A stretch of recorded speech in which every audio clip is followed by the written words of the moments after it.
Mi nombre es Jonathan Vergara Arango, estudiante de la Universidad Nacional Abierta y a Distancia. Este video es para el curso de Física General. Voy a hacer el ejercicio número 1 del estudiante 4 para la tarea número 3.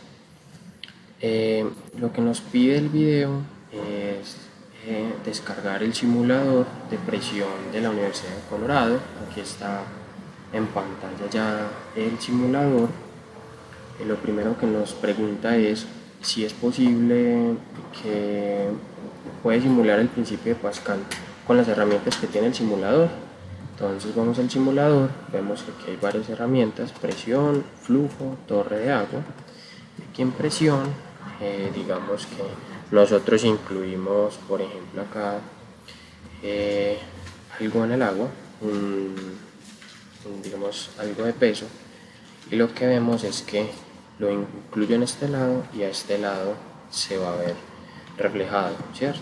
Entonces esto quiere decir que es posible que nosotros podamos aplicar el principio de Pascal en el simulador. ¿Qué nos dice el principio de Pascal? Que nosotros podemos ejercer una fuerza en un área específica y esa presión se transmite a todos los fluidos contenidos de manera equitativa. Entonces es posible.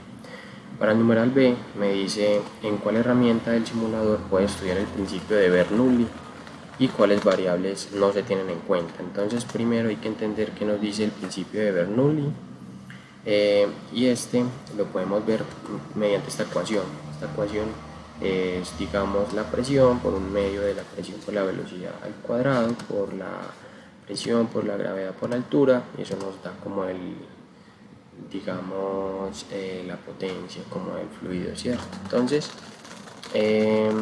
nosotros aquí en el, digamos, como la densidad, ¿cierto? Entonces nosotros aquí en el simulador podemos ver que tenemos estas distintas opciones que nos da el simulador. Podemos aplicar el principio, digamos, de Bernoulli, y podemos ver que podemos, nosotros aquí en flujo es que podemos aplicarlo y podemos calcular la velocidad, podemos calcular la presión, podemos calcular la densidad del fluido, podemos calcular el caudal y la altura. Aquí tenemos una regla y aquí podemos calcular como una altura, ¿cierto?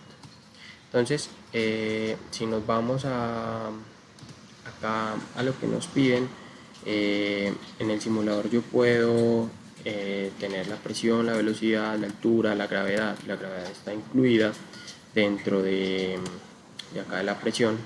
La presión la tiene ya incluida, por ende nosotros podemos simular el principio de Bernoulli y ninguna variable es excluida, o sea, todas se tienen en cuenta. Y por último nos piden hacer un ejercicio que emplee el simulador y la ecuación de continuidad. Entonces para el ejercicio la ecuación de continuidad nos dice que como el caudal inicial es igual al final, entonces lo que voy a hacer es que tengo acá el simulador con una velocidad inicial de 1.7 metros, un área de 3.7 metros y una velocidad final de 6.2 metros. Para ello lo que voy a hacer es calcular con esta ecuación, que sería la velocidad inicial, el área inicial por la velocidad inicial igual a el área final por la velocidad final. Entonces voy a despejar el área final, que me da 1, y digamos que la entrada nos da un área de 3.7, una velocidad de 1.7, como una afluencia de 6.2, y la salida nos da un área de 1 metro, una velocidad de 6.2 y digamos un caudal de 6.2. Por ende podemos igualar esta ecuación y digamos que aplicamos la ecuación de continuidad. Y por último nos pide que dejemos una pregunta, y es qué podemos calcular al aplicar la ecuación de Bernoulli. Mi nombre es Jonathan Vergara. Muchas gracias.